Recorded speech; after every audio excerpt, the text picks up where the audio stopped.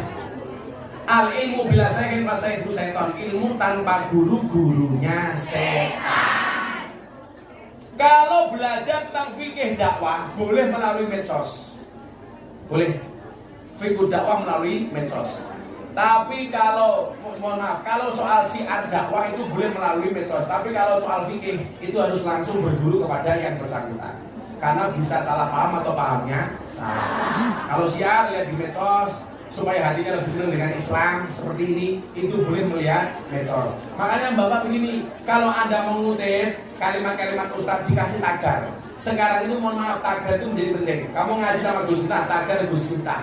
Karena mohon maaf, semakin kamu membuat tagar, kemungkinan ditonton oleh orang semakin banyak. Coba kamu lihat, kalau dulu zaman almarhum Kiai Haji Zainuddin MZ, dai sejuta umat. Itu ukurannya apa? Cuma kalau pengajian zamannya banyak di lapangan. Tapi kalau sekarang ngaku sejuta umat bisa dilihat dari followernya. Kalau di TikTok bisa dilihat dari tagarnya. Itu udah bagian dari dakwah. Tapi ingat, tetap harus punya guru. Karena hati-hati, kalau nggak punya guru, gurunya setan. Salah milih guru, gurunya Bani setan. Kalau iya, bagaimana ciri-cirinya? Bisa dilihat, terutama ulama-ulama Ahlussunnah wal Jamaah. Kayak Anda ngaji dengan saya punya guru Habib Lutfi.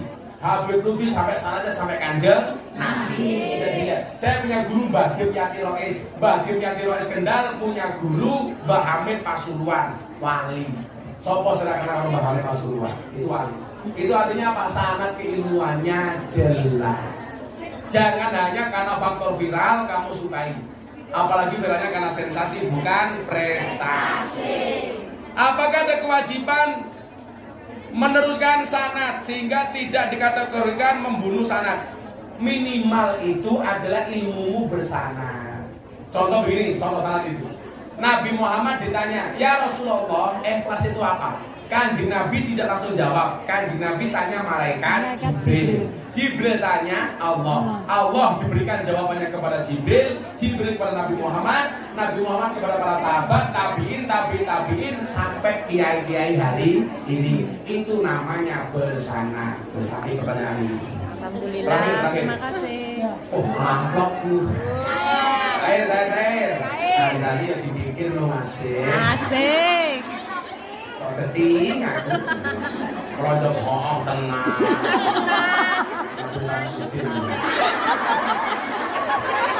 Sedekah buat almarhumah Ma'iyah Al-Fatihah. Bismillahirrahmanirrahim.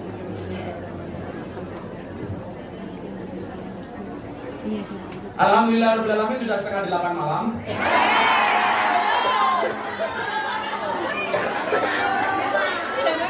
Jam rolek mati kurang ajar.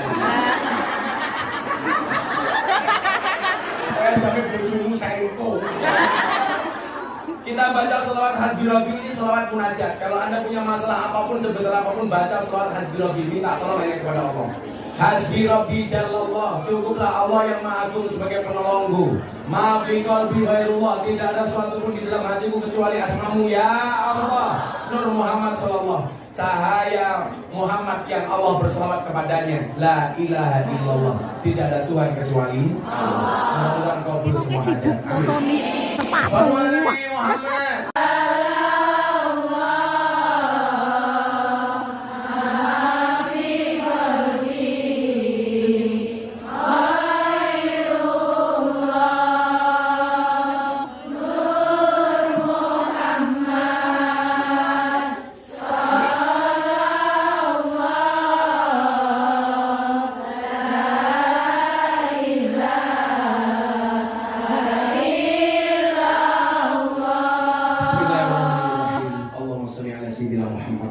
Sayyidina Muhammad walhamdulillahi rabbil alamin. Hamdu syakirin, hamdan na'imin, hamdan yu'afina amahu wa yukafiru mazidah. Amin. Ya Rabbana wa lakal hamdu kama yabaghi li jalali wajhikal karim wa 'azimi sultan. Ya Allah ya Rabb, puji syukur kami tak terhingga ya Allah atas semua anugerah karunia nikmat rezeki yang Kau berikan kepada kami ya Allah. Atas karunia kesehatan, atas karunia kenikmatan dan lain-lainnya berkat rahman dan rahim-Mu ya Allah. Lindungi ya Allah Izinkan kami sore hari ini ya Allah bermunajat kepadamu, mengangkat kedua tangan kami, mengkhusyukkan hati dan pikiran kami. Terima kasih kami ya Allah kepada semua nikmat-Mu. Terima kasih kami ya Allah terhadap semua anugerah-Mu. Terima kasih kami ya Allah dari semua rezeki-Mu ya Allah. Ya Allah ya Rabb, jadikan acara siang hari ini ya Allah menjadi wasilah, menjadi perantara kami mendapatkan rahman dan rahim-Mu, menjadi wasilah bagi kami mendapatkan rahmat-Mu, menjadi wasilah bagi kami untuk mendapatkan ridho-Mu ya Allah. Siapapun yang hadir siang hari ini ya Allah dalam keadaan bersedih, Kau bahagiakan ya Allah. Siapapun yang datang dalam keadaan susah, Kau senangkan ya Allah. Siapapun yang datang dalam keadaan sakit, Kau angkat semua penyakitnya ya Allah, Kau sembuhkan ya Allah. Siapapun yang berhajat, Kau kabulkan semua hajat-hajatnya ya Allah. Ya Allah ya Rabb, jaga diri kami ya Allah, jaga keluarga kami ya Allah, jaga suami kami ya Allah, jaga anak-anak kami ya Allah. Satukan kami di dunia ini dengan kebaikan ya Allah, dan satukan kami besok di akhirat di dalam surga-Mu ya Allah. Birahmatika ya arhamar rahimin. Ya Allah ya Rabb, jadikanlah kami hamba-hamba yang bermanfaat, bermanfaat bagi diri kami, bermanfaat bagi keluarga kami, bermanfaat bagi pasangan kami, bermanfaat bagi anak-anak kami, berwabil khusus bermanfaat bagi kedua orang tua kami ya Allah. Ya Allah ya Rabb, panjangkan umur kedua orang tua kami ya Allah.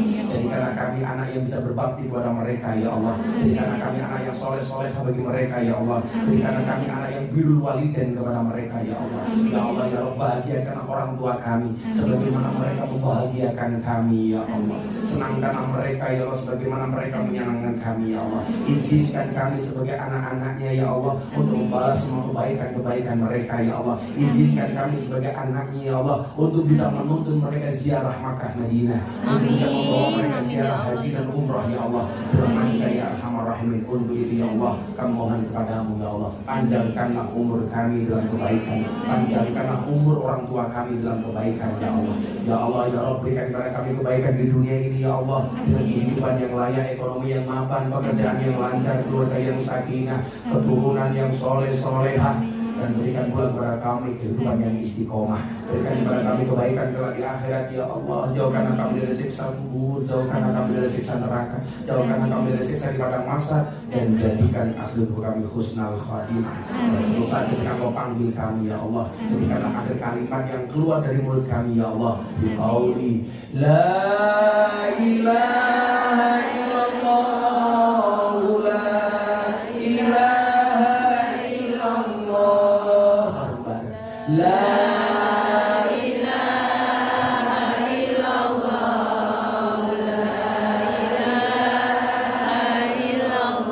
La ilaha illallah, la ilaha illallah,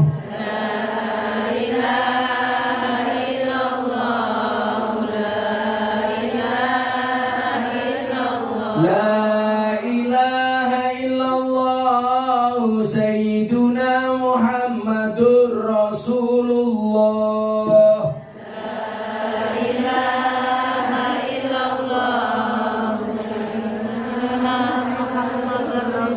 واختم لنا بك بالخير ويغفر ناصرين برحمتك يا ارحم الراحمين.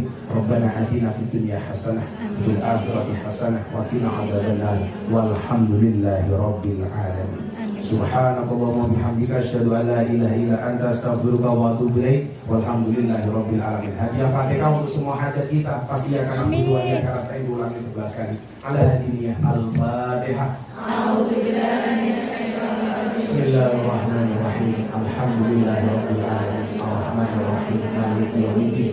Iyyaka na'budu wa iyyaka nasta'in. Iyyaka na'budu wa iyyaka nasta'in. Iyyaka na'budu wa iyyaka nasta'in. Iyyaka na'budu wa iyyaka nasta'in. Iyyaka na'budu wa iyyaka nasta'in. Iyyaka na'budu wa iyyaka nasta'in. Iyyaka na'budu wa iyyaka nasta'in. Iyyaka na'budu wa iyyaka nasta'in. Iyyaka na'budu wa iyyaka nasta'in. Iyyaka na'budu wa iyyaka nasta'in. Iyyaka na'budu wa iyyaka nasta'in. Ihdinas siratal mustaqim. Siratal ladzina an'amta 'alaihim ghairil maghdubi 'alaihim waladdallin. Terima kasih.